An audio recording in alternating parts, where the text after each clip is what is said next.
le Seigneur touche son cœur, et voilà que nous avons... Tu as bien fait le maquillage. Oui, il est merveilleux, monsieur. Nous déplorons le Seigneur vraiment qu'il le bénisse, qu'il le rende au centre. Et que toute la gloire revienne à notre Dieu. Amen. Amen. Avant de commencer la parole, Je n'ai pas compris. j'aimerais bien qu'il y a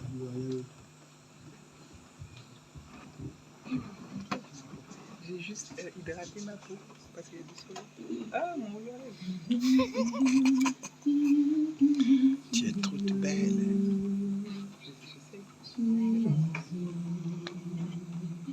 Jésus, entends ma vie entre tes mains. Jésus, Jésus.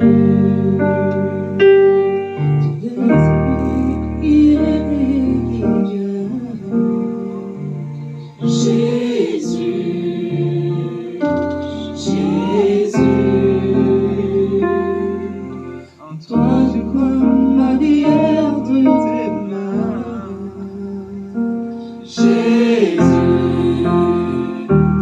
Jésus, Yahweh, tu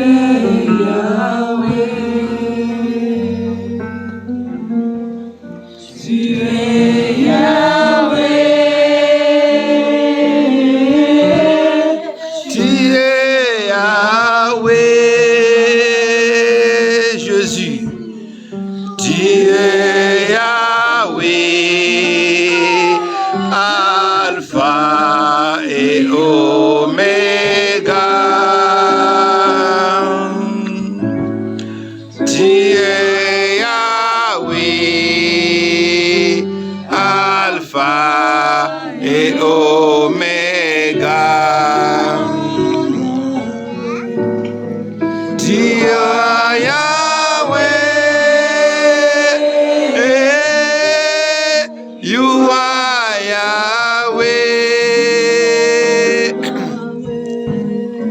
you are Yahweh, you are Yahweh, you are Yahweh, Alpha et Oméga. You are Yahweh, Alpha et Omega. You are Yahweh, you are Yahweh, Jésus, you are Yahweh, you are Yahweh, Jésus, you are Yahweh, Alpha et Oméga. You are Yahweh, Alpha et Oméga. You are Yahweh,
Oui, Seigneur Jésus, tu es le Yahweh dans ce lieu.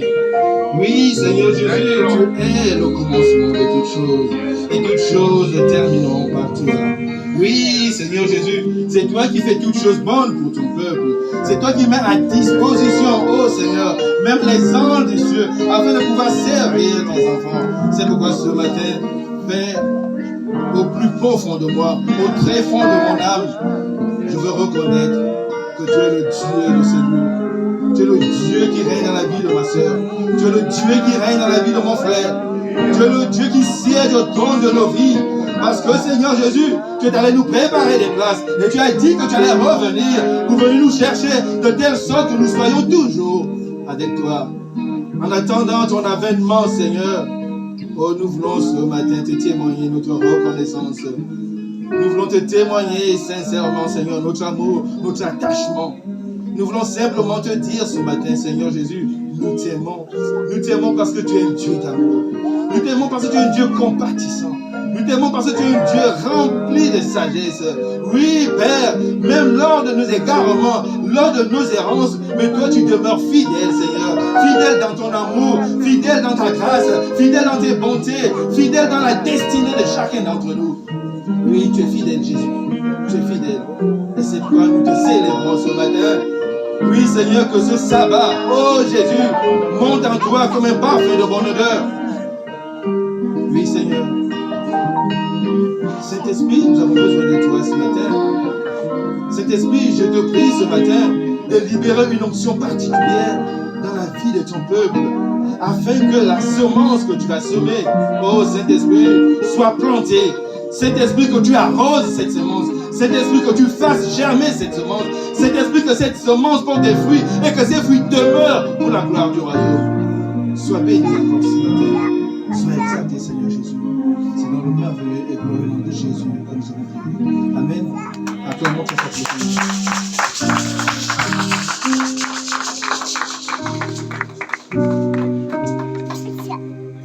Il est merveilleux notre Dieu. Alléluia. Comme je disais, je suis très content parce qu'on avait une chair qui était étroite. Alléluia. Le Seigneur a touché les bien-aimés. On a une chair un peu plus conséquente. On peut poser et la Bible, et le cahier d'études, et tout ce qu'on veut. Alléluia. Que le Seigneur soit glorifié ce matin. Et que toute la gloire revienne à notre Seigneur Jésus parce qu'il est bon. Alléluia. Qui est content d'être là ce matin? Alléluia. Moi, je suis content. Je suis comme David, je suis toujours content quand je viens dans la maison du Seigneur. Alléluia. Parce que je sais une seule chose, le Seigneur y est. Et quand le Seigneur Jésus est là, alléluia, ta vie est transformée. Je ne connais personne qui a rencontré le Seigneur Jésus et il a demeuré le même. Je ne connais personne qui ait fait une expérience avec le Seigneur Jésus, alléluia, et que sa vie n'a pas été transformée, et que sa vie n'a pas été changée, et que sa vie n'a pas été modélée, alléluia. C'est pourquoi j'aime la présence du Seigneur. C'est pourquoi j'aime venir dans la présence du Seigneur, dans la maison du Seigneur, alléluia. Et ce message qui m'a mis dans le cœur ce matin, alléluia, c'est un message d'espoir, c'est un message d'amour, alléluia. C'est vrai que nous sommes là ce matin, nous attendons beaucoup de choses de la part du Seigneur, n'est-ce pas? Nous avons des prières que nous montons au trône de la miséricorde afin de pouvoir avoir l'exaucement. Alléluia. Mais ce matin, je veux attirer votre attention sur quelque chose de particulier. Parce que notre Dieu est un Dieu particulier. Alléluia. Et pour cela, nous allons aller dans sa parole. Dans le livre Actes des Apôtres. Alléluia. Acte 9, versets 22 et 25. Alléluia. Je lis la parole de Dieu. Mais Saul se montrait toujours plus convaincant. Les Juifs qui vivaient à Damas ne savaient plus que lui répondre quand il leur démontrait que Jésus est le Messie. Après un certain temps, les Juifs prirent ensemble la décision de faire mourir Saul. Mais il fut averti de leur complot. On surveillait les portes de la ville jour et nuit afin de le mettre à mort. Alléluia. Et ça, c'est le verset que j'aime le plus, le verset 25. Alors les disciples de Saul l'emmenèrent de nuit pour le faire passer de l'autre côté du mur de la ville en le descendant dans une corbeille. Amen. Ça, c'est le titre de mon message ce matin. Tenir la corde. Alléluia. Tenir la corde. Alléluia. Tenir la corde. N'est-ce pas merveilleux? Alléluia. Nous tous, nous savons un tout petit peu comment est-ce que le Seigneur Jésus s'est manifesté avec puissance dans la vie de Saul. Alléluia. Lorsqu'on a crucifié Étienne, lapidé, autant pour moi, lorsqu'on a lapidé Étienne, alléluia, Saul était ce jeune auprès de qui les gens venaient déposer leurs habits. Alléluia. Donc Saul était témoin de la lapidation d'Étienne. Et après que Saul soit témoin, nous savons que Saul a persécuté l'église du Seigneur d'une manière puissante. Alléluia.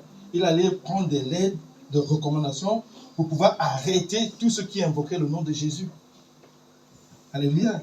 Mais notre Dieu, dans son amour, notre Dieu, dans sa puissance, a visité Saul sur le chemin de Damas. Alléluia. Le Seigneur Jésus l'a frappé d'aveuglement. Et tout de suite, Saul a compris qu'au-dessus de lui, il y avait une autorité qui est plus puissante que la sienne. Alléluia. Tout de suite, il a dit, mais Seigneur, qui es-tu? Seigneur. Et notre Seigneur Jésus l'a répondu, c'est moi Jésus, celui que tu persécutes. Et maintenant, tu vas aller chez Ananias. Alléluia. Ananias a un message pour toi. Vous voyez notre Dieu comme il est bon? Il est allé chez Ananias. Ananias a imposé les mains sur lui. Il a retrouvé la vue. Une fois qu'il a retrouvé la vue, Ananias lui a dit ce qu'il allait faire, la mission qui lui était assignée. Et tout de suite après, qu'est-ce qu'il a fait? Il est allé prêcher. Et comme on l'a lu dans la parole tout à l'heure, qu'il prêchait tellement avec puissance, qu'il prêchait avec une sagesse que seul pouvait le donner le Saint-Esprit. Et sa prédication a amené ses frères, ses contemporains à pouvoir comploter contre lui. Alléluia. Ils se sont dit non, c'est pas possible. Il ne peut pas parler avec autant de sagesse. C'est-à-dire qu'ils avaient du mal, quelque part, à pouvoir contredire ou à pouvoir prouver que ce que Saul a dit est faux. Alléluia. Pourquoi? Parce qu'il était dans la grâce du Seigneur Jésus. Et je bénis le Seigneur pour ce message. Alléluia. Parce que c'est vraiment quelque chose de puissant. Il y a beaucoup de révélations là-dessus que nous allons partager ce matin. Alléluia. Parce que notre Dieu nous aime. Amen. Et c'est comme cela que Saul se retrouve encerclé dans la ville de Damas. C'est comme cela qu'il siège et décide de prendre Saul et le tuer. Alléluia. Donc ils ont commencé à comploter contre lui.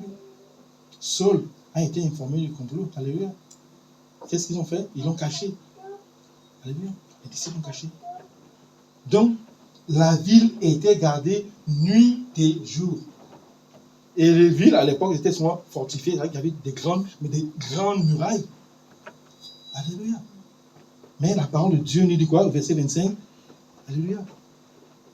Au verset 25, c'est ça? Verset 25. Mais pendant une nuit, les disciples le prirent, le descendirent par la muraille dans une corbeille. Alléluia. Alléluia. J'ai envie de vous parler de quelque chose de particulier. Alléluia. On nous dit les disciples. On ne connaît pas le nom de ces disciples. Alléluia. On ne connaît pas la quantité de ces disciples. On connaît une chose. Saul. Alléluia. Saul qui était où? Dans la corbeille. Mais imaginez-vous, ils sont sortis en pleine nuit, au risque et péril de leur vie. Ça veut dire que s'ils étaient retrouvés en compagnie de Saul, non seulement Saul allait être lapidé et tué, mais eux également, ils devaient être lapidés. Donc ils ont décidé de sacrifier leur vie pour Dieu. Alléluia. Donc, je ne sais pas, je vais supposer. J'aime caricaturer, j'essaie de caricaturer. Ils sont sortis 4 disciples. Alléluia. Il y avait 1 ou 2 qui avaient la corde et 2 autres tenaient la corbeille. Dans la nuit noire, toujours en train de regarder à gauche, à droite, est-ce qu'il y a quelqu'un? Alléluia. Une fois arrivés en haut sur la muraille, qu'est-ce qu'ils ont fait? Ils ont commencé à attacher les cordes sur les 2 paniers. Alléluia. Ils ont mis Paul à l'intérieur. Allez, commencez à faire des sons de tenir la corde.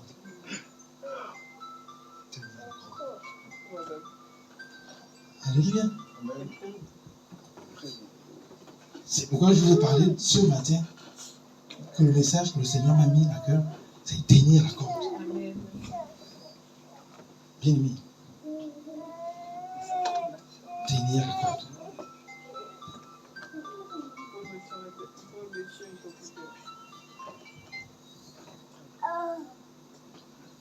Alléluia. Que notre Seigneur soit béni. Amen. On va continuer. Donc, je voulais, par rapport à ce message, par rapport à ces personnes, alléluia, je voudrais attirer votre attention sur 3 choses. La première chose, comme je vous l'ai dit, c'était des inconnus. Alléluia.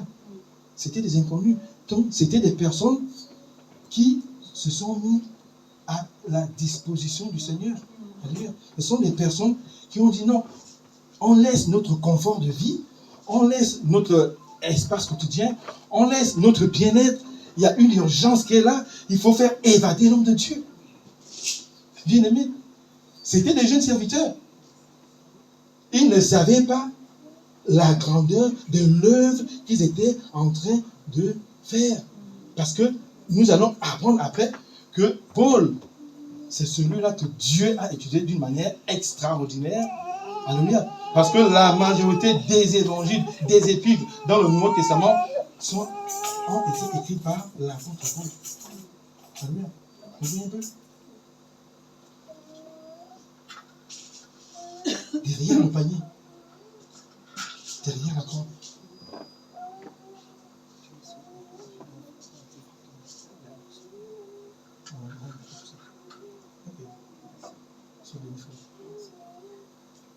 Je bénis tout le monde, que Dieu vous protège, que Dieu vous donne la santé, que Dieu vous donne l'amour de chacun de vous, et que Dieu vous aime les uns les autres. Aidez-vous les uns les autres, aimez-vous les uns les autres. Que la paix soit sur vous. Je vous dis à bientôt, je vous dis à dimanche prochain. Alléluia. Tout ce que Dieu fait est bon. Amen. Tout ce que Dieu fait est bon. Et toutes choses concourent bien de ceux qui aiment Dieu. Alléluia. Nous allons revenir dans l'esprit du message.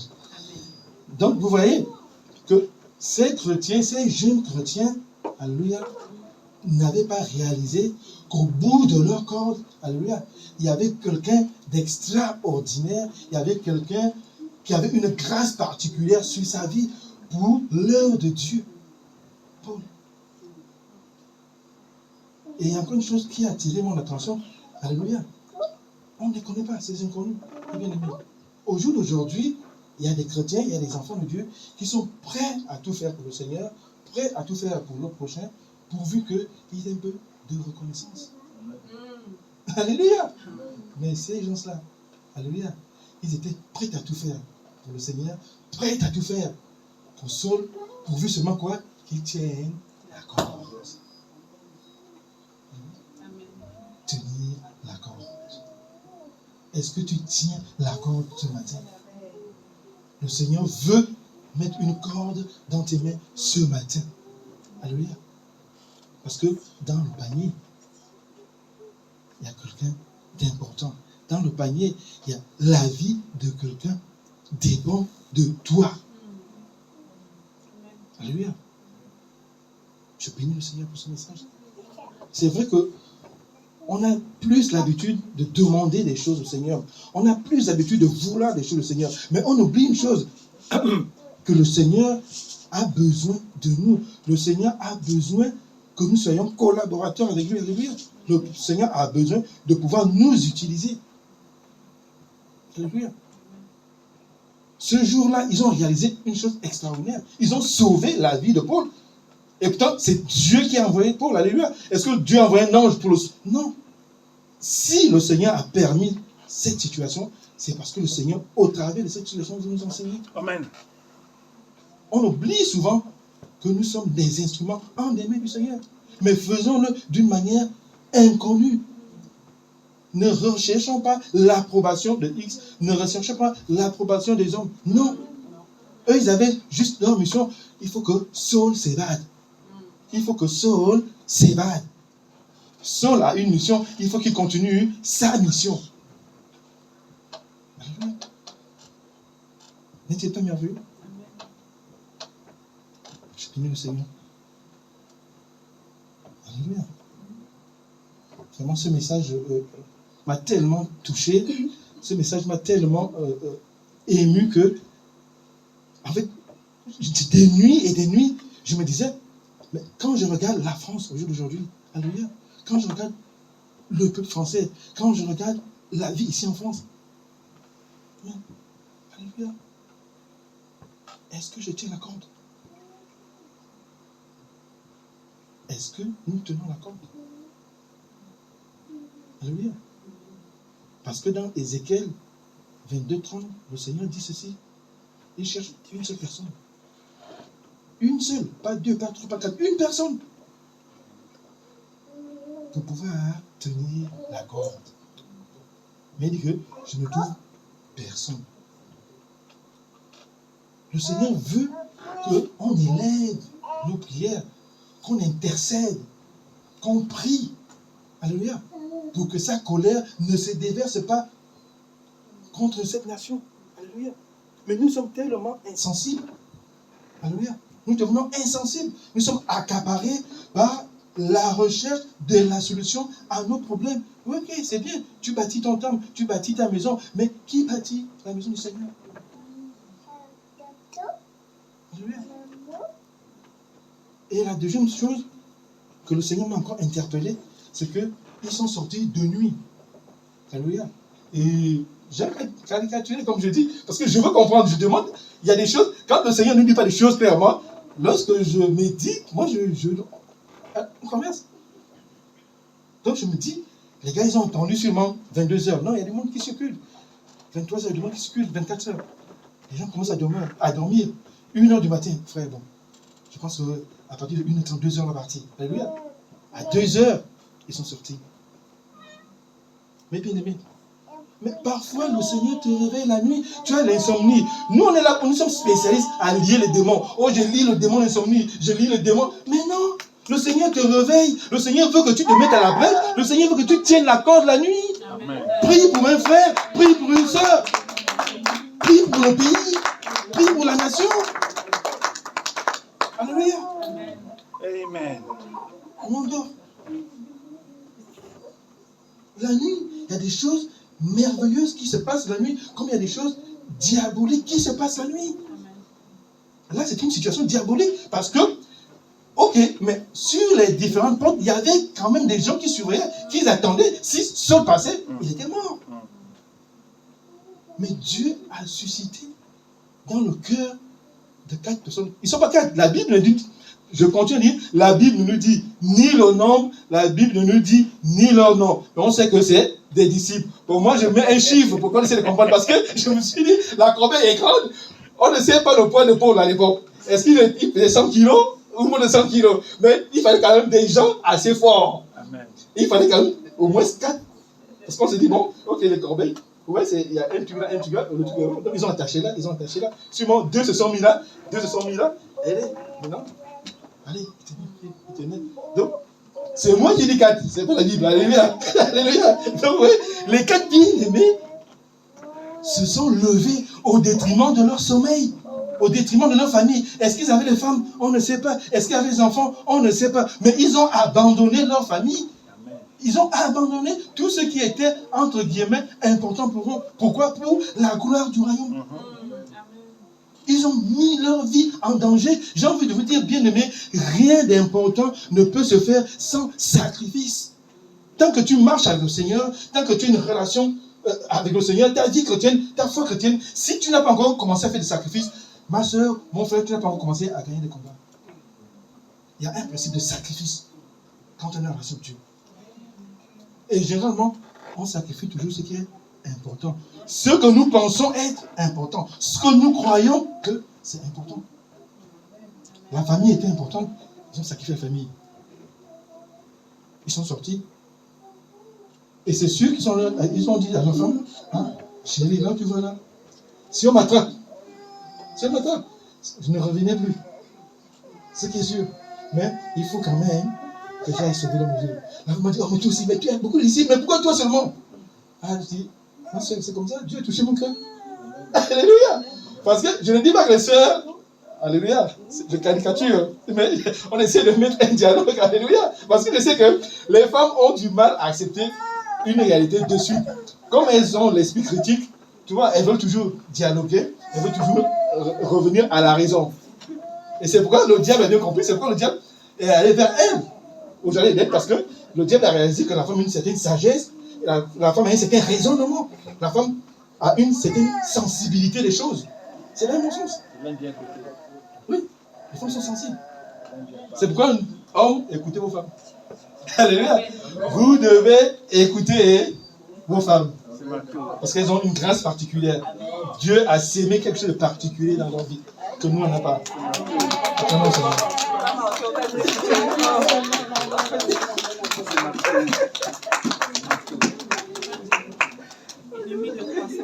Alléluia. Et la troisième chose qu'on va remarquer par rapport aux 4 disciples, c'est que lorsqu'ils descendaient la corde, ils n'ont pas lâché la corde. Parce qu'eux aussi pouvaient devenir meurtriers, parce que s'ils lâchaient la corde, vu la hauteur des miracles, c'était fini pour Paul. Alléluia. Mais ils n'ont pas lâché la corde.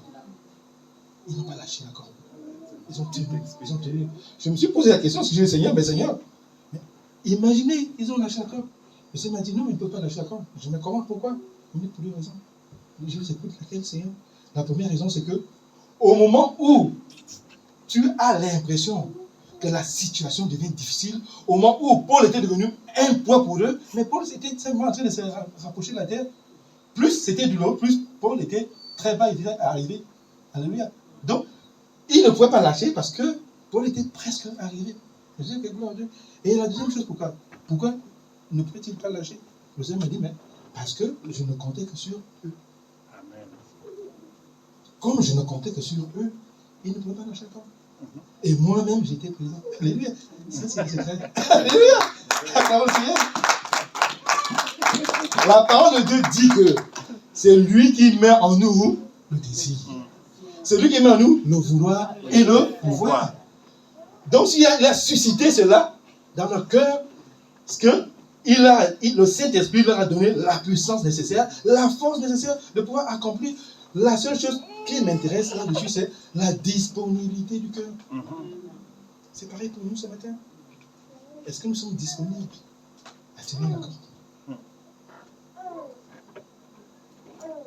Et comme révélation, la corde, ce n'est rien d'autre que l'appel qu'il y a dans la vie de chacun d'entre nous. Quand Dieu te sauve, c'est parce qu'il y a un appel dans ta vie. Et c'est ça la corde, l'appel de ta vie. Et la corbeille n'est rien d'autre que ceux qui se perdent. Alléluia. C'est comme je disais, regardez aujourd'hui. Des petites filles de 13 ans se suicident. On a des éboulements passés. On a En fait, le monde est sans dessus. Mais est-ce qu'il y a des gens qui tiennent la corde quelque part? On a lu dans Ézéchiel que le Seigneur cherche une seule personne. Eh bien aimé. Le Seigneur n'a pas dit, je cherche un prédicateur. Non. Il cherche quelqu'un qui va prier, un intercesseur, qui va fléchir le cœur de Dieu pour pouvoir amener Dieu à ne pas punir le pays. Dieu aime ce pays. Dieu aime la France. Il a dit, créons l'homme à notre image et à notre ressemblance. Dieu est un Dieu d'amour. On a comme l'impression que, on se dit, non, le peuple français a tourné le dos à Dieu. Non, mes bien-aimés. Ce qui était ici mardi, lorsqu'on a intercédé dans ce sens-là. Ils vous le diront. Que pour que le peuple se retrouve totalement égaré, Dieu ne voit pas le peuple. Non. Dieu voit d'abord la faute de ses serviteurs qui ont failli dans leur ministère. Les prophètes ont failli, les pasteurs ont failli, les chefs gouvernants ont failli, et maintenant le peuple a failli. Donc Dieu regarde ses serviteurs, mais nous on regarde le peuple. Alléluia. Non. Si la France est en train de fléchir, c'est parce que il n'y a personne qui ne fait pas le travail. On se retrouve dans une situation comme si nous étions un club med. On vient, on a nos activités, on vient faire nos activités, après on repart. Non, mes bien-aimés, on est là parce que quand on lève les yeux, il y a des gens qui périssent, il y a des gens qui meurent, il y a des gens qui ont besoin d'atteindre l'évangile. Et pour cela, il faut qu'il y ait des femmes qui s'élèvent, il faut qu'il y ait des hommes qui s'élèvent, qui se tiennent à la brèche. Alléluia.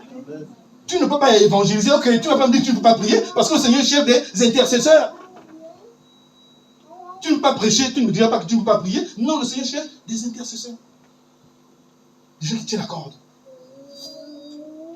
Lève-toi la nuit. Prends 1 heure, 2 heures de prière la nuit. Et c'est un moment où tout est calme. Les enfants dorment, tout le monde dort. J'ai l'habitude de dire chez moi, le salut est personnel. C'est-à-dire que si le Seigneur me touche de pouvoir prier la nuit, si je pousse la bien-aimée, elle rentre, je dis ok, donc je me lève. Parce qu'il y a des besoins, il y a des besoins. Est-ce que vous tenez la corde? Est-ce que vous tenez la corde? Alléluia. Nous allons dans la parole. Je bénis le Seigneur. On va lire dans le livre de Marc. Marc 14, verset 32, 35. Alléluia. Nous allons également voir quelqu'un d'autre qui a tenu la corde. C'est celui que nous tous nous disons que nous aimons, Jésus. Alléluia. Et je me suis dit, mais Seigneur, ok, ça c'est des inconnus. Mais c'est sûr que quelque part, tu as tenu la corde, Père. Il me dit si. Mais je vais même t'amener à comprendre quelque chose de particulier. Je me suis retrouvé dans une dimension où, à un moment donné, le panier était tellement plein que j'ai pensé que j'allais faillir. Alléluia. Mais comme le Père était là, et la volonté du Père a été faite. Je vais lire.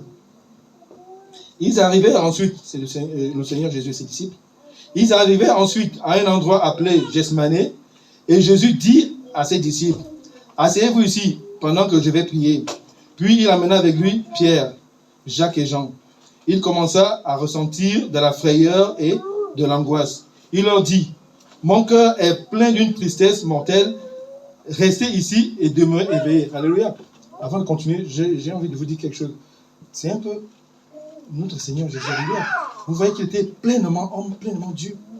Alléluia. Il était Dieu, mais il était tout étant pleinement Dieu, mais il était aussi pleinement homme. Puisque là, il ressentait des émotions. Là, il avait des émotions. Il sentait que la souffrance allait aller dans une dimension particulière. Alléluia. Je continue. Restez ici, éveillés. Il alla un peu plus loin, se jeta à terre et pria pour que, si c'était possible, il n'ait pas à passer par cette heure de souffrance.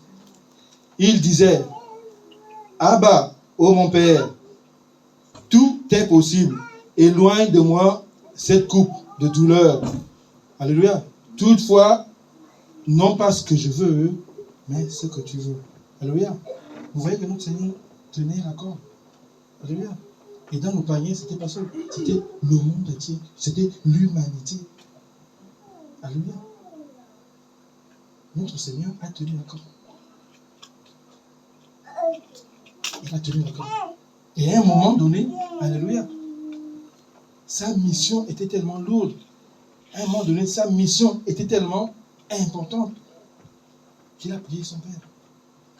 Mais je bénis le Seigneur parce que notre Dieu est un Dieu fidèle. Alléluia. Malgré les situations, vous voyez, qu'est-ce qu'il a fait? Il a dit, Seigneur, non pas ma volonté, mais la tienne. On vient toujours au principe de sacrifice. Vous voyez, il est allé jusqu'à la croix. Il est allé jusqu'à donner sa vie. Alléluia. Pourquoi? Parce qu'il fallait que toi et moi, nous soyons sauvés. Alléluia. Il s'est sacrifié pour nous sauver. Et je bénis le Seigneur. Parce que lorsque le Seigneur nous demande quelque chose, c'est qu'en amont, il a fait. Et s'il a fait en amont, il sait que toi et moi, on peut le faire en aval. Avant que tu ne sois dans le ventre de ta mère, je te connaissais, je t'avais mis à part pour me servir. Nous, enfants de Dieu, nous auscultons toujours cela de notre tête. Servir le Seigneur. Servir le Seigneur. Notre marche chrétienne, comme j'ai l'habitude de dire, notre vie chrétienne, notre foi chrétienne doit être basée dans le principe de la relation entre le Seigneur et nous, une relation de partenariat. Alléluia. Je prends soin, je me mets à la disposition du Seigneur, je me mets à la disposition de l'accomplissement de la volonté du Seigneur, je me mets à la disposition de l'accomplissement de la vision du Seigneur, je me mets à la disposition et à l'accomplissement des projets de Dieu dans ma vie, et lui fait le reste. L'ouvrier mérite le salaire. J'ai comme l'impression qu'à cause de la prédication de la grâce, beaucoup d'enfants de Dieu oublient même qu'ils ont des actes à poser. Dieu est un Dieu juste. Excuse-moi, Dieu est un Dieu juste. Et il le dit, quand on ne se moque pas de Dieu, l'homme récolte toujours ce qu'il sème. Donc, pour moi, toute la vie chrétienne, toute la foi chrétienne est régie par le principe de la loi, la semence et la moisson. Je disais à une âme que j'évangélisais pour lui montrer un tout petit peu comment est-ce que le monde ne réfléchit pas bien. Donc, en fait, son souci, c'est quoi? Son fils, bon, c'est une dame, bon, ma patronne, c'était ma patronne, elle a perdu son fils. Son fils et moi, il avait 41 ans. Alors, comme elle sait que je suis homme de Dieu, elle vient, elle veut me voir, me dit, mais vous voyez comment Dieu est injuste? Je dis, comme ça, comment ça, madame? Elle me dit, Dieu est injuste, regardez, mon fils, il a 41 ans, qu'est-ce qu'il a fait? Pourquoi il doit mourir? Moi, je suis encore là, mon fils en va. Alléluia. Imaginez-vous, quelqu'un vous balance une bombe comme ça. Hein? Alléluia. Je l'ai dit, mais c'est simple. La vie est régie par la loi de la semence et de la moisson. Du vivant de votre fils. Est-ce que votre fils a eu une sensibilité? Est-ce que votre fils s'intéressait? Ou votre fils, un seul moment, a pensé que Dieu existait? Ben non. Puisque Damien, quand on se côtoyait, Damien, son Dieu, c'était le travail, c'était l'argent, c'était le matériel. Et Jésus a dit, je me mets à la porte, je cogne. Alléluia. Et j'ai été surpris, j'ai été surpris. J'ai dit, madame Guibatou, j'ai été surpris que vous avez mené Damien à l'église, parce qu'ils l'ont amené à l'église de Trappes. Quelqu'un qui avait vraiment zéro relation au Seigneur. Mais je dis, mais c'est une bonne chose. Mais sauf que là, il est trop tard. Parce que quand vous l'amenez, on vous dit que vous voulez que le prêtre prie pour ses péchés, pour son âme, qu'il soit sauvé. Je dis, non, mais le salut, c'est personnel. Une fois qu'on est mort, on attend une seule chose, le jugement. Alléluia. Donc, vous voyez un peu, comme je disais, que parfois, Dieu va nous mettre dans des situations où nous devons ne pas oublier que nous sommes des instruments entre les mains du Seigneur. Alléluia. On continue la parole. J'aime bien la parole de Dieu. On va aller dans le livre de Jean. Jean 21. Jean 21, de versets 15 à 18.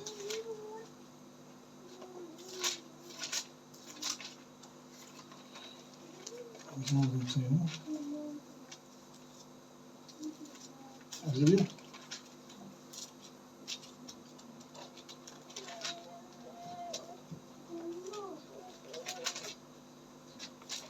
Notre Dieu merveilleux. Amen.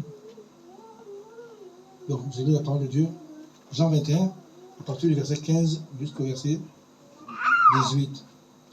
Après le repas, Jésus demanda à Simon-Pierre, « Simon, fils de Jean, m'aimes-tu plus que ceux-ci? » « Oui, Seigneur, répondit-il, tu le sais que je t'aime. » Jésus lui dit, « Prends soin de mes agneaux. » Alléluia. Donc, nous voyons que le Seigneur, à un moment donné, alléluia,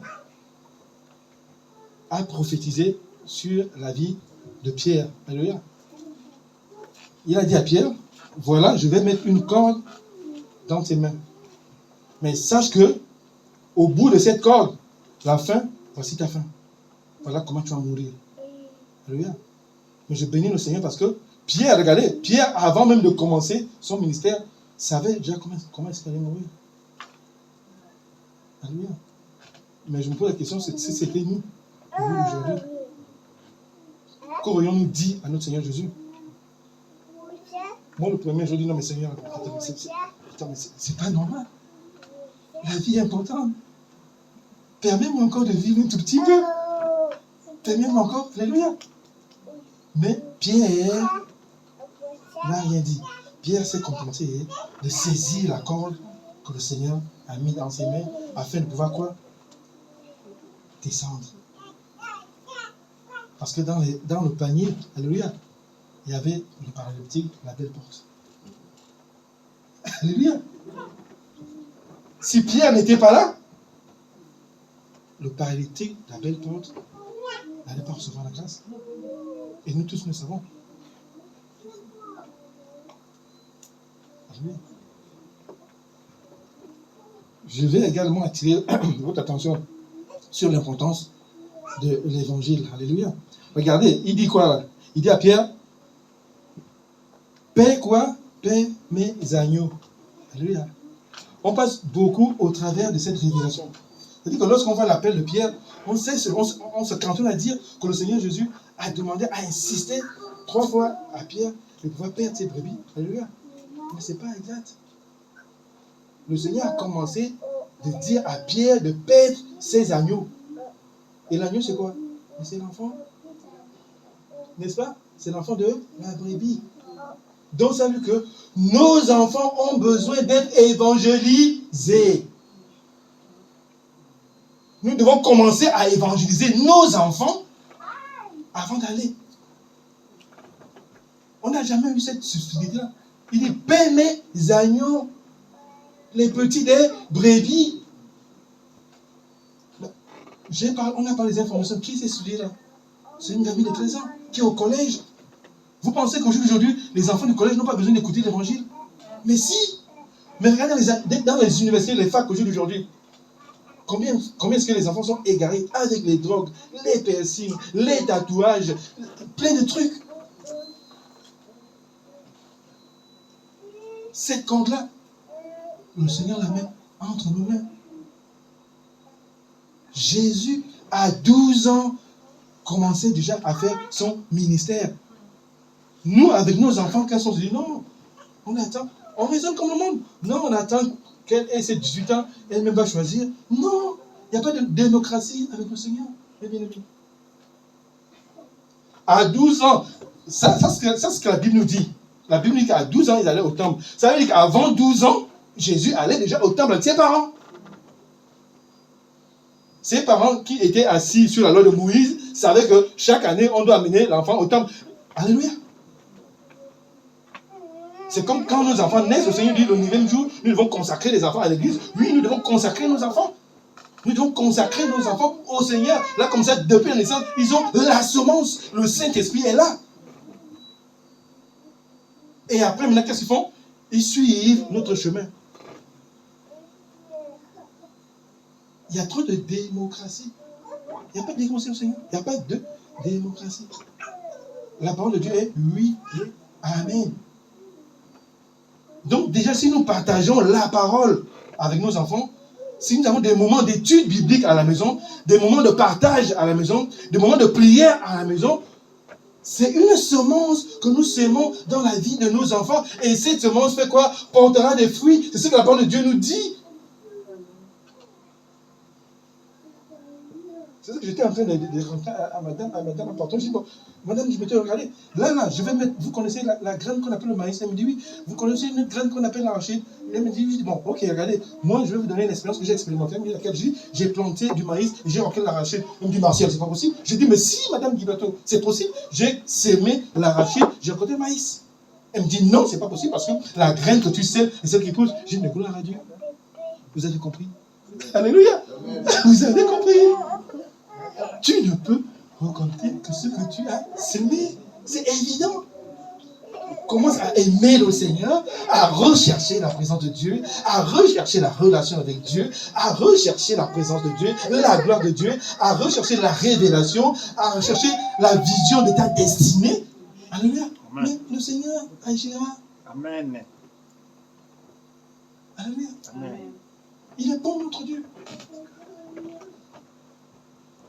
Donc, on continue, je continue à mettre l'accent dessus. Si le Seigneur a parlé d'agneau, parce qu'il sait que dans les milieux scolaires, il y a des enfants qui sont hyper en danger. Et surtout que nous nous laissons aussi emporter par l'amour. Il y a le cyber ou la cybercriminalité. Tous nos enfants de 12 ans ont des téléphones.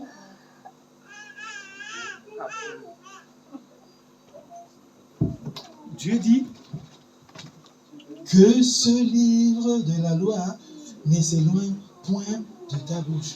Médite-le jour et nuit. Et alors, tu vas avoir de la réussite dans quoi? Tes entreprises. Excuse-moi, ta fille, ton fils est en 6e, il sait lire la parole de Dieu, mais c'est le téléphone qui a H24. Je prêche aussi. Alléluia. Mais pour qu'elle partage, pour qu'elle communique, la parole de Dieu dit ceci: l'homme ne peut donner que ce qu'il a. Bon, s'il n'a pas une semence, elle va communiquer quoi? Or que nos enfants sont la lumière qui éclaire les ténèbres de là où ils se trouvent. On ne prend pas une lampe, on la met sur le boisier. Non, c'est sur la table. Nos enfants sont ces lampes-là, lorsqu'elles sont en milieu scolaire, qui éclairent les ténèbres de la vie des autres.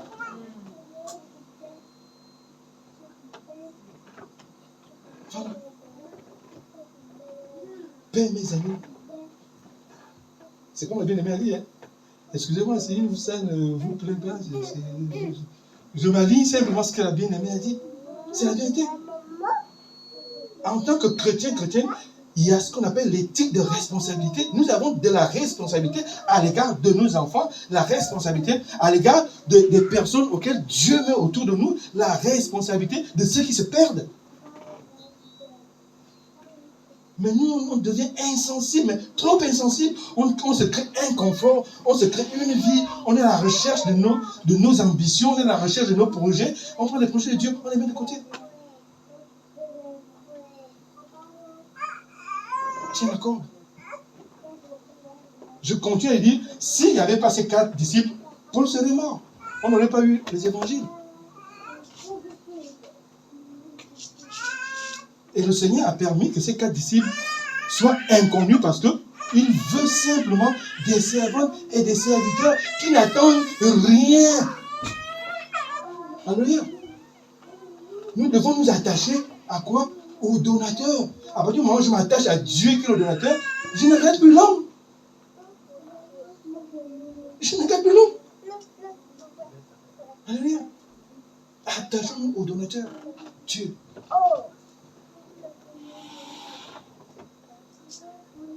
Oui. Paix mes agneaux. Paix mes agneaux. Le Seigneur m'a mis à cœur de chercher des facs. On va faire des moments de campagne d'évangélisation. C'est-à-dire, j'ai déjà toute la vision. On va faire des banderoles, des banderoles. Alléluia. On va prendre je sais mis à cœur. Je vais acheter, comment on appelle ça, des espèces de baffes là, et le micro là. Vous voyez? Donc on arrive dans une fac, voilà, à Saint-Quentin. Moi, c'est là. Allez, tu commences à louer. On est à Saint-Quentin. On est là. On loue. Après, allez, on commence à libérer la parole. Ils ont besoin d'entendre que Dieu les aime. Moi, j'ai suivi le ministre de l'Éducation nationale. Mais ils n'ont aucune solution. Ils n'ont aucune solution. Comme je l'ai dit mardi, le Seigneur nous demande de prier pour les autorités. Bon, maintenant, si nous, on ne prie pas pour eux, qu'ils aient la sagesse divine afin de solutionner les problèmes, mais bien aimé, on sert à quoi? On sert à quoi? C'est ce que je dis. Dieu ne regarde pas le peuple qui se perd. Non, Dieu fixe les yeux sur nous. C'est de notre responsabilité. Parce qu'on est en train de faillir. On ne prie plus pour les dirigeants, on ne prie plus pour les autorités, on ne prie plus pour rien. Mais le Seigneur dit priez pour ces gens-là, afin que vous ayez une vie paisible, priez pour eux. Non, Emmanuel Macron, c'est un diable. Mais oui, mais toute autorité née de Dieu, c'est la parole de Dieu qui l'a dit. Excuse-moi, si le président de la République, Dieu a accepté qu'il soit président de la République.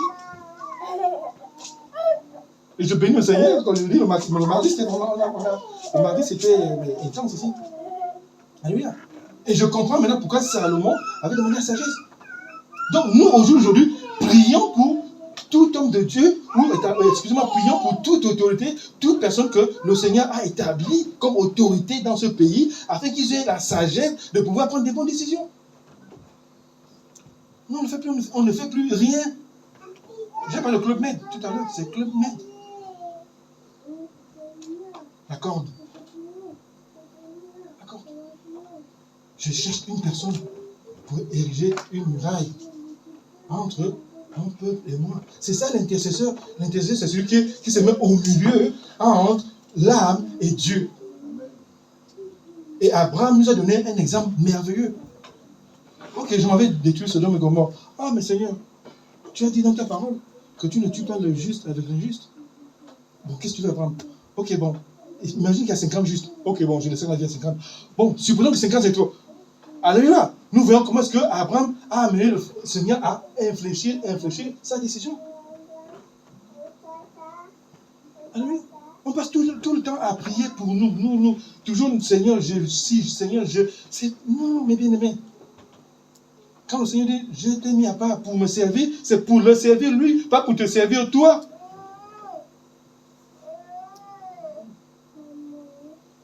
Recherche premièrement le royaume de Dieu et sa justice. Le royaume de Dieu, c'est quoi? Seigneur, me voilà. Que veux-tu faire de ma vie? Moi, avant de prier, je dis, Seigneur, c'est quoi les requêtes? Quelles sont les situations? Quelles sont les attentes que tu veux? Alléluia, que je me mette à la brèche.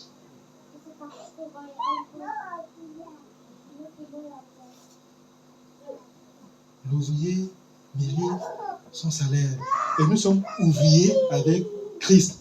Que vous le vouliez ou pas, je te dis ce matin, tu es ouvrier avec Christ. Si tu ne réalises pas que tu es ouvrier ou ouvrière, je te dis que tu es ouvrier avec Christ. De toi dépend la vie de beaucoup de personnes. De tes sacrifices dépend le salut de beaucoup de personnes. Alléluia. Nous allons continuer la parole de Dieu. C'est Actes 7, 55, 60. Alléluia. C'est Étienne aussi qui a tenu la corde. Le diacre Étienne. J'aime beaucoup Étienne. Alléluia. Acte 7, 55, 60. C'est l'appel d'Étienne. Comment est-ce qu'Étienne a tenu la corde? Alléluia. Verset 55 au verset 60. Il poussait, verset 55? Oui, commence par le verset 55. Voilà, alléluia. Mais Étienne, rempli du Saint-Esprit et fixant les regards vers le ciel, vit la gloire de Dieu et Jésus debout à droite de Dieu. Alléluia. Regardez, normalement, la parole de Dieu lui dit que le Seigneur Jésus est assis à droite de Dieu le Père, n'est-ce pas? Mais à cause de l'œuvre d'Étienne, alléluia, à cause de ce qui était en train de se passer, le Seigneur Jésus s'est mis debout. Alléluia. Ça, c'est extraordinaire, vous vous rendez compte? Alléluia. Parce que Étienne a rendu témoignage de Jésus d'une manière puissante. La Bible dit qu'il faisait des miracles, il faisait des guérisons, il faisait des choses extraordinaires. Il prêchait que Christ est le Messie. Alléluia. Tellement les miracles se faisaient par ses mains que, comme à peu près seuls, ils ont décidé de le tuer. Mais avant de le tuer, Étienne leur a prêché la parole de la Genèse jusqu'à l'Apocalypse. Et quand ils ont compris ces paroles, alléluia, non, ils ont fermé les oreilles. Ils ont dit non, toi, on ne veut plus t'écouter, allez, on te lapide. Voilà quelqu'un, comme le Seigneur Jésus à Gethsémani, est resté fidèle. Fidèle dans la vision d'évangélisation que le Seigneur lui avait assigné, fidèle dans la vision du salut des âmes. Et ce qui est bon à savoir là-dedans, c'est que pendant qu'Étienne est en train de mourir, alléluia, il prie encore pour eux, comme le Seigneur Jésus l'a fait. Vous voyez un peu l'amour? Les gens sont en train de vous mettre à mort. Alléluia. Les gens sont en train de vous mettre à mort. Et quelle mort? Une mort atroce. Mais il dit, Seigneur, ne leur tiens pas compte, ne tiens pas compte de ce péché dans leur vie. Ne tiens pas compte de ce péché dans leur vie. Pourquoi? L'amour. Il a saisi la corde que le Seigneur Jésus a mis entre ses mains. Parce que le jour de la Pentecôte, le Seigneur a dit, allez, vous recevrez une puissance et vous serez mes témoins. Donc vous allez partir. Vous allez partir annoncer le salut à Jérusalem. Vous allez traverser Jérusalem en Judée, traverser la Judée en Samarie, traverser la Samarie jusqu'aux extrémités de la terre. Et c'est pourquoi notre Dieu, la parole de Dieu dit dans l'Apocalypse que notre Seigneur Jésus a racheté pour Dieu les gens de tout peuple, toute nation, toute langue. Donc, vous et moi, ce n'est pas seulement le peuple juif. Oui, il y a le peuple juif, mais il y a tout peuple, les peuples de toute langue, toute nation. Donc, vous et moi, on fait partie. Mais pour cela, il y a eu des gens qui ont saisi la corde. Allez, ils sont allés. Et le Seigneur Jésus l'a dit dans sa parole. On va lire dans 1 Jean 3, verset 16. J'aime beaucoup ce verset de monsieur. Et ça, beaucoup d'enfants de Dieu, on ne réalise pas cela. 1 Jean 3, verset 16. C'est vrai qu'on connaît beaucoup Jean 3, 16, n'est-ce pas? Alléluia. On connaît beaucoup Jean 3, 16. Car Dieu a tant aimé le monde qu'il a donné son Fils unique, afin qu'il comprenne en lui notre espoir, qu'il est la vie éternelle. Mais celui-là, il est aussi excellent que Jean 3, 16. C'est bon? Nous avons 1 Jean 3, 16. Nous avons connu l'amour en ce qu'il a donné sa vie pour nous. Nous aussi, nous devons donner notre vie pour les frères. Qu'est-ce que le Seigneur dit là? Jésus-Christ s'est sacrifié pour nous, n'est-ce pas? Bon, maintenant, toi et moi, nous devons faire quoi? Nous devons tenir la corde pour les autres. Parce que dans le panier, il y a quelqu'un. Ça, c'est l'amour. Est-ce que nous nous sommes déjà retrouvés dans une situation où notre vie en dépend à cause du prochain? Non. Ce que nous faisons généralement, soit nous rendons le mal par le mal, soit nous rendons le mal par l'esquive, alléluia, par l'esquive, soit nous rendons le mal par l'indifférence. Or que le Seigneur Jésus te demande de prier pour tes ennemis. Prier pour tes ennemis. Et encore, quand tu lis la parole, le Seigneur va encore te dire, ah non, ton ennemi, alléluia, ce n'est pas la chair et le sang. Tu n'as pas à lutter contre la chair et le sang. Donc ton ennemi, ce n'est même pas la personne que tu crois que c'est ton ennemi. C'est ce que le Seigneur te dit. Non, il y a ma soeur qui m'a dit ça. Ma cousine, entre elle et moi, c'est fini. Non, bien aimé, c'est de finir entre le diable et toi. Alléluia, pas elle. Elle, c'est ta cousine. Elle demeurera toujours ta cousine. Vous avez le même sang. Ce n'est qu'un instrument entre les mains de l'ennemi. Pourquoi? Parce qu'elle n'a pas Christ dans sa vie. Vous n'avez pas à combattre contre la chair et le sang. Laissez tomber vos inimitiés, laissez tomber les divisions, laissez tomber les querelles, laissez tomber les disputes, laissez tomber tout ce qui vous empêche que la gloire de Dieu se manifeste. Parce que ces personnes-là ne sont pas vos ennemis. C'est le diable. C'est le diable. C'est pourquoi le Seigneur dit, votre adversaire. Mais la Bible est magnifique. En fait, c'est un domino qui s'emboîte tellement que c'est merveilleux. Alléluia, c'est merveilleux. Mais regarde ce que le Seigneur dit. Votre adversaire, le diable, rôde comme un lion rugissant. C'est-à-dire que pendant que toi tu dors, mais lui il est en train de chercher tous les moyens de te nuire de ta tête. C'est pourquoi il va passer par ta soeur. Parce que c'est que si c'est ta soeur qui te fait ça, mais ça va te toucher grave. Toi et moi nous dormons, mais lui rôde. Parce qu'il y a une mission à accomplir. Il veut séparer, il veut que la gloire de Dieu ne soit plus dans ta vie.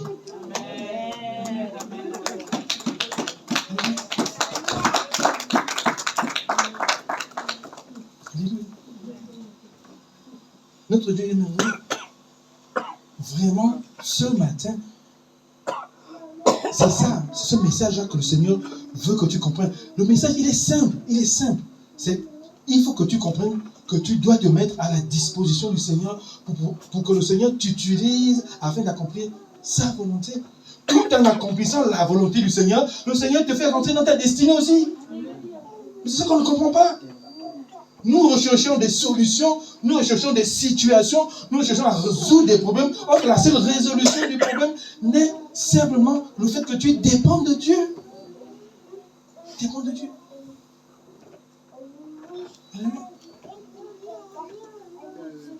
Pendant que tu es en train de servir le Seigneur, mes bien-aimés, les portes vont s'ouvrir. Tu es malade, d'accord? Sers le Seigneur. C'est vrai, on a prié pour toi, on a chassé les démons, mais la seule chose qui te manque, c'est simplement de te lever. Parce que quand tu te lèves pour la gloire de Dieu, excuse-moi, mais le Seigneur, il ne va pas permettre que tu tombes. Pendant que tu es en train de servir le Seigneur ne permettra jamais que tu tombes. Tant que sa volonté n'est pas accomplie, tant que sa parole n'a pas accompli ses desseins, tant que sa parole n'a pas accompli les effets auxquels lui, il a escompté, excuse-moi, tu seras toujours debout.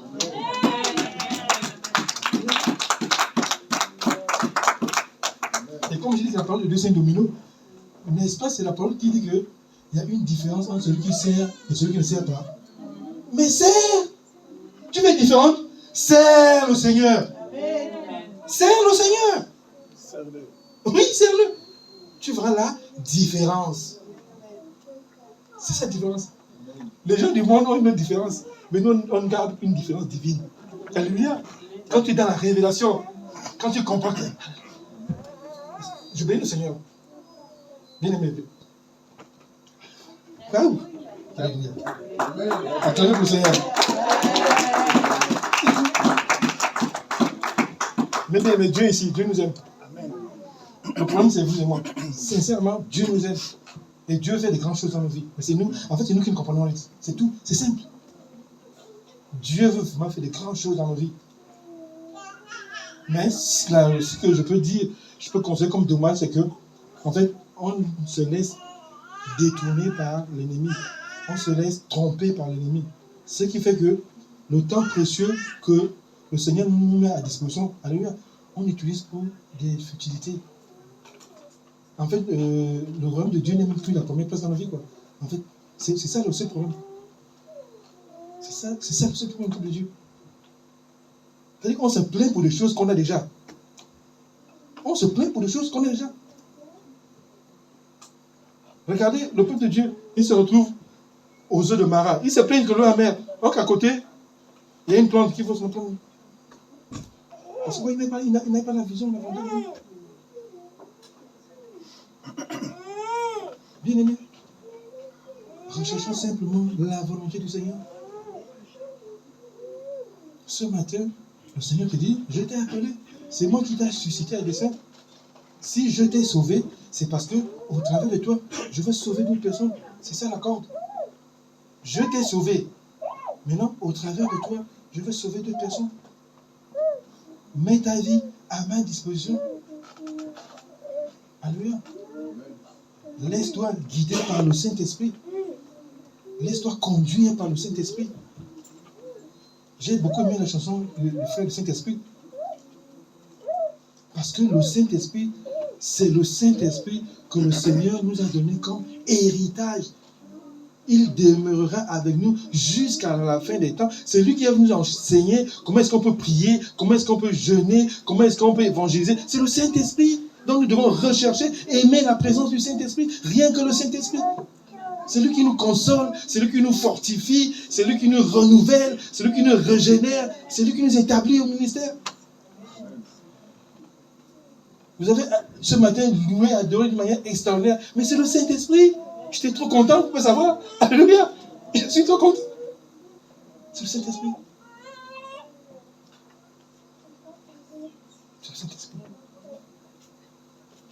Il est bon, notre Dieu, le consolateur, l'esprit de vérité, que le monde ne connaît pas. Le monde a son esprit. Dieu a son esprit. l'esprit du monde dirige le monde. Le Saint-Esprit dirige les enfants de Dieu. Marchons selon l'esprit afin de ne pas accomplir les désirs de la chair. Car la chair a des désirs contraires à ceux de l'esprit. C'est vrai. Quand je me mets à jeûner, à un moment donné, à midi, j'attends. Le ventre réclame, mais c'est du jamais vu. Mais bien aimé. Le corps, quand on dit que le corps parle, mais je veux dire que la chair parle. Si je manque que quelqu'un essaye, non, je veux dire, décréter un jeûne pour la gloire du Seigneur. Dites-vous, ah mais Seigneur, par exemple, j'ai vu au journal, la petite fille est morte, il y a quand même trop de trucs de terrorisme dans ce pays. Seigneur, je vais prendre un moment de jeûne, vraiment pour essayer d'infléchir ta main dans ce pays. Si tu peux répandre ta main de grâce afin de prendre le contrôle de toutes choses. Mais bien aimé, rentrez dans le jeûne, frère me dit. C'est-à-dire que vous n'allez même pas atteindre midi. C'est-à-dire que d'habitude, le matin, vous sortez bien. Même si vous ne déjeunez pas, vous sortez, vous êtes bien. Mais là, le cher il faut que tu prennes déjeuner. Il faut que tu prennes déjeuner. Il faut que tu prennes déjeuner. Et tu verras que à la maison, là, sans le savoir, je ne sais pas si c'est Dieu qui le fait ou l'ennemi, mais tu auras des courses, en fait, tu auras tout ce qui est vraiment copieux, en fait, pour que tu aies un petit déjeuner complet, quoi. Tu vas dire, mais regarde, alléluia. Regarde, il y a ceci, il y a cela, il y a ça. Ça t'énumère les trucs, et les trucs que tu aimes, les trucs qui sont bons. Alléluia. Tu te bats, tu pars. Alors, vers 10 heures, le ventre commence ça gargouille. Ça gargouille. Et tu entends, il faut que tu manges. Si tu ne manges pas là, tu vas tomber. Tu commences à paniquer. Alléluia. Et tu vas commencer. Alléluia. Voilà. Il faut. Et à 10 heures, à la pause 10 heures, ton collègue te offre du. Vas-y, prends, je paye. Je prends un croissant, un petit café, je paye. J'ai dit, ah ouais, c'est bon. Bonjour, j'ai dit, alléluia. Ça, c'est l'esprit du monde qui lutte contre l'esprit de Dieu. Parce que c'est une décision noble que tu intercèdes pour ce pays. C'est une décision noble que nos enfants qui sont dans les lycées, les collèges, soient en sécurité. C'est une décision noble de pouvoir rechercher la face de Dieu pour ce pays. Parce que c'est ça notre devoir. On prie pour ce pays. On prie pour cette nation. Si Dieu a établi l'église dans ce pays, c'est pour que l'église s'élève dans la prière afin que la gloire de Dieu soit dans ce pays. Dieu a des femmes dans ce pays, Dieu a des hommes dans ce pays qu'il veut sauver, mais c'est au travers de nos prières, au travers de nos intercessions que le Seigneur va agir. Alléluia. Alléluia. Amen. Je vais clôturer, amen. Vu qu'on est pratiquement à la fin. Donc vraiment, c'est pour conclure, comme je disais, pour conclure, mes bien-aimés, il faudrait que vous compreniez 3 choses. 1, le Seigneur a besoin qu'on s'élève dans la prière. Ça, c'est important. Vu les temps, le Seigneur ne veut pas. C'est bien de prêcher. Alléluia. C'est bien de rechercher beaucoup de choses. Mais là, l'urgence, le Seigneur veut qu'il y ait des hommes et des femmes qui s'élèvent dans la prière. Pourquoi? Pour intercéder pour ce pays. Alléluia. Nous, ce qu'on demande à un dispensateur, c'est quoi? C'est qu'il soit trouvé fidèle. Alléluia. Ce que Dieu demande de nous, c'est que nous faisons l'œuvre à laquelle nous a sauvés. Donc, établissons-nous dans la prière. Établissons-nous dans l'intercession. Soyons au service du Seigneur. Mais pour que cela soit possible, il faudrait que vous compreniez une chose. On doit quitter notre zone de confort. À toi, Seigneur.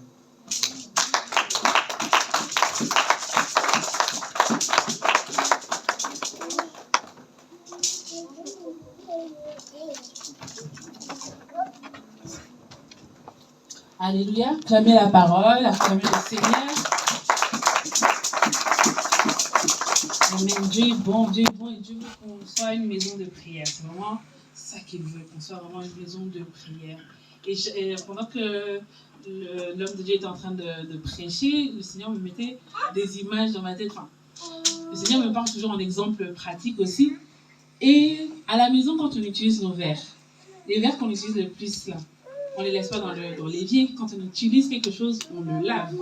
On en prend soin. Donc quand nous, on laisse le Seigneur nous utiliser, qu'est-ce qu'il va faire? Il va nous laver, il va nous remettre, il va nous utiliser encore, il va nous laver, il va nous remettre. Amen, amen. On ne veut pas être comment on dit ça, les assiettes de cristal là, qui sont beaux là, dans l'armoire. On ne veut pas être ceux-là qui prennent la poussière. On veut être ceux que Dieu veut utiliser. Et du coup, par rapport à ça, j'ai un témoignage. Avant qu'on parte, il y a quelques années, à chaque fois que je me réveillais, je demandais au Seigneur, Seigneur, qu'est-ce que tu veux, pour qui veux-tu que je prie aujourd'hui? Donc, je priais pour certaines personnes. Et le Seigneur m'avait mis à cœur un jeune homme que je côtoyais dans le groupe, dans le cercle des chrétiens. Mais je ne le voyais pas souvent. Donc, le Seigneur m'a demandé de prier pour lui. Donc, j'ai prié pour lui. Et quand j'ai finissais de prier, j'envoyais des messages justement aux personnes à qui j'avais prié pour savoir comment ils allaient. Donc, je lui ai envoyé « Ah, mon frère, comment tu vas? J'espère que tu vas bien. Que le Seigneur est en train de bénir ta journée. » Donc, il ne m'a jamais répondu. Et la plupart du temps, les personnes ne répondent pas forcément. Mais quelques mois après, on s'est retrouvés à l'anniversaire d'une amie commune. Et il m'a dit « il faut que je te parle. » J'ai dit « Qu'est-ce qui se passe ?» Il me dit « J'ai reçu un message de ta part. » Et ce jour-là, j'avais fait un AVC. Personne ne savait que j'étais à l'hôpital. Et j'étais tout seul. Et personne n'est venu me visiter. Et j'ai reçu ton message. Donc, quand le frère dit qu'il faut qu'on tienne la corde, parfois on ne sait pas quelle corde on est en train de tenir. On ne sait pas pour qui on est en train de le tenir. Et on ne sait pas dans quelle situation la personne elle est en train par laquelle elle est en train de passer. Donc c'est vraiment très, très, très important. Dieu est bon. Dieu est bon. Donc, je vais finir par les annonces. Amen. Alors, le mardi, de 20h à 21h,